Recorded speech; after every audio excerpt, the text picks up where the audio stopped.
Hey guys, it's Ben here, and today I want to talk to you about my return pump that I've chosen for my Reefer 350.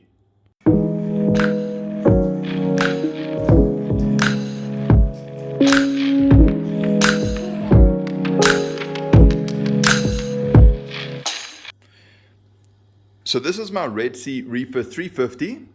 It is a second-hand tank, and I'm going to make a separate video on just the tank itself and pros and cons about buying second-hand versus new. Today, I just want to make a short video on the SOBO SF6000 return pump, DC return pump, and my views on it. So what you have is you have a return pump that's decent in size. It's DC, so it's energy efficient and quiet. The loudest thing that comes out of my sump here is the protein skimmer. The DC pump, not noticeable at all. We're in the lounge, it's very quiet to run. What you do get with the DC pump is you get a controller, and please excuse my electrics. This is how I normally pack my shelves at the bottom here, but these top shelves I have still to purchase 2 wave makers, and once the electrics are figured out, then I'll do the cable management.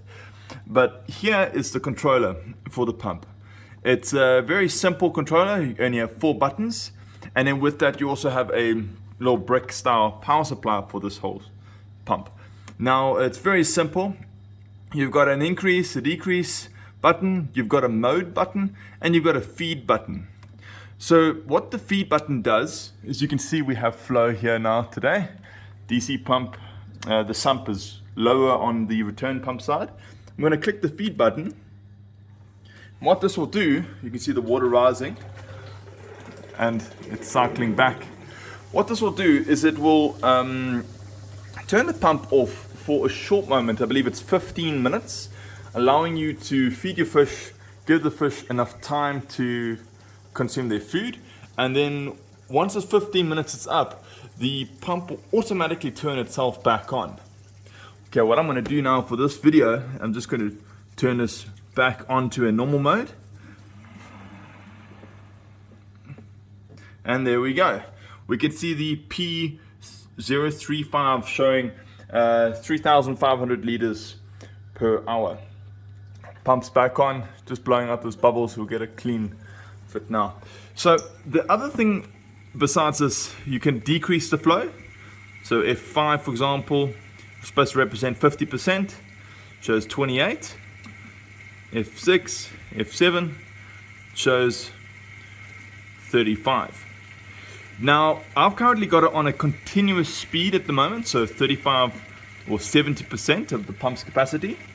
But what I can do now is I can also change the mode to a pulsing mode, or not necessarily pulsing, but what it does is it reduces and increases slowly, and you have about 10 different mappings or 10 different settings with the up and the down button, ranging from lower flow settings to moderate to higher flow settings, where so if I go all the way to the top, you'll see, let's give it a second, it'll go all the way to bottoming out at 15 and topping out at 50 being 5,000 liters per hour.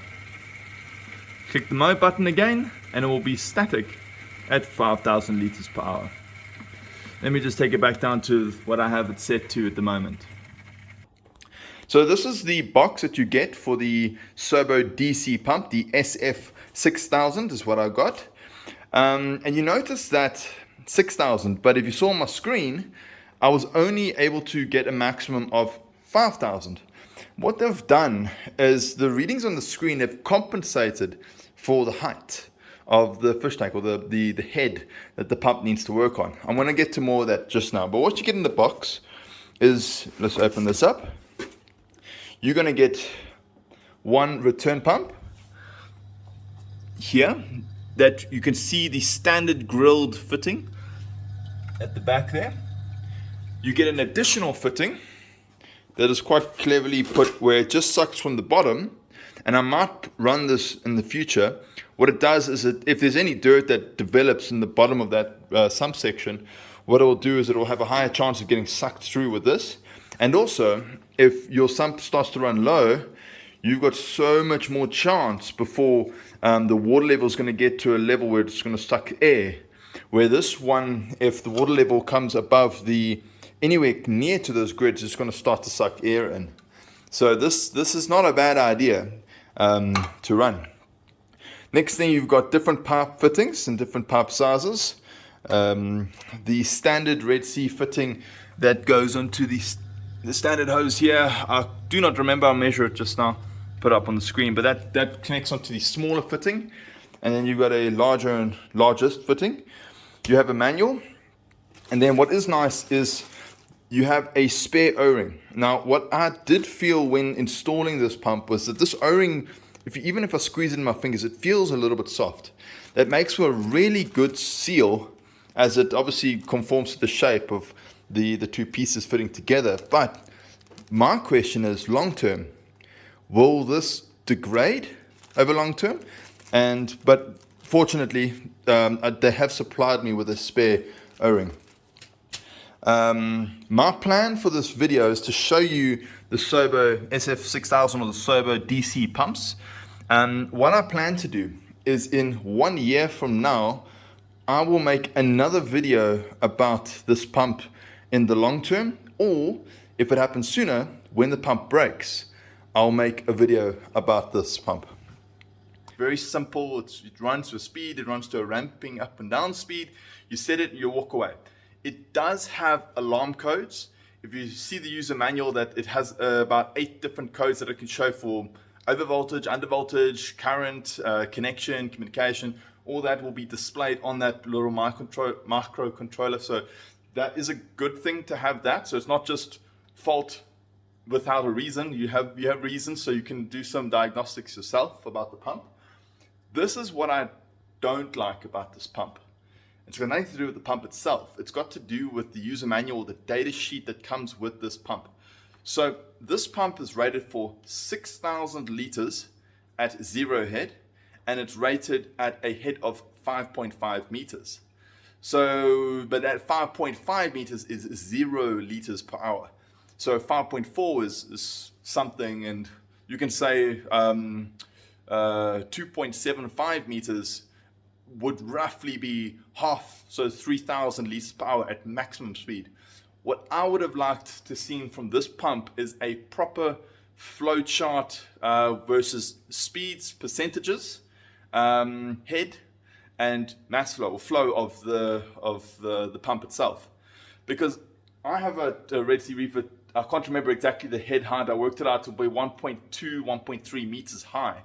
And I would have liked to know exactly on a chart, this pump's going to run 60 or 70% exactly, to give me the recommended 3,000 liters per hour on the return pump. Now, maybe I'm being a little bit nitpicky, but for me, for a pump, in my experience with pumps, this information is vital, and it should be supplied. Maybe they don't supply it because maybe they don't reach the advertised numbers. There's a question mark. But what I've done in the meantime is I've set it up around 50%, 6,000 liters, 3,000 liters per hour is recommended. And then I've just gone one up on that, so 3,500 liters per hour, and which is the 70% mark, yeah. And my water tank looks fine now in the tank. I see that they've got a really good level in terms of my height clearance with the net, and also my height clearance with the grills in the back. I'm very satisfied with the flow. So I will make a follow-up video if this pump fails, or if we hit a year with this pump. I'm hoping that this pump's going to last for long. It is a budget pump. Thank you guys. Hopefully this was helpful, and I'll hopefully see you in a year with a working pump.